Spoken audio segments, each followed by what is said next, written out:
Bangko. Walang Murag bangko kanila lang. Ano kanila yung glass, oh. Basta na ba kung kamot? Kawasan! Oy, duwas. Niya asa naman dahil sila. Hindi, bahala sila, oy. Basta ka mga unta. Nanay, kapadulong na ko no. Christina? Kapadulong sa meeting. Pauli. Niya sukalong. Ang kapadulong pa lang. Dahil nagkuhan nilang yung. Padulong paingon pa yung salog. Lagi, padulong niya. Nana magtingin man siya laibot. Okay. Siya pag kuna lang mo kaon siya. Dali na. Naunta. Kuha dito, kuha. Oh, nanginaw na mo. Ay, nanginaw ko dito.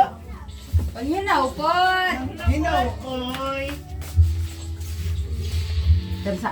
Ang akong kuha dito, video yung gi. Oh, naku di. Oh, sa dahil ni, wala kaya tubang. Damsa ko kay.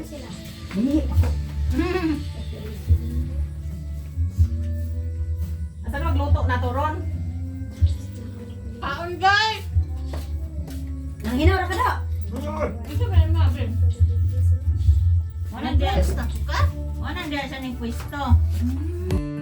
So hi guys, magmukbang daw kami guys. Tapos ngayon, yung iba hindi pumunta, si Cheche hindi pumunta, busy siguro.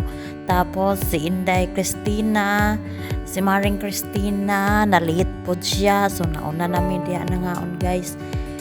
Kay gigutom na gyud ko anang panahona. So sa nakikita nyo guys, yung minukbang lang namin is rice, bihon, tapos nilatan jud kay nalata man jud ang talong, nilaphawan ra unta na guys, tapos isda, sinugbang isda guys. So ayan lang, so nag-enjoy kami dyan, nagsalo-salo kaming lahat, sinong darating tinatawag namin, kaya grabe guys, ang timbang ko ngayon ay 68 na, oh my god, mag 70 kg na ako guys, kain ako ng kain. Wala na, Diyos ko, Ron. Lord. Mukbang.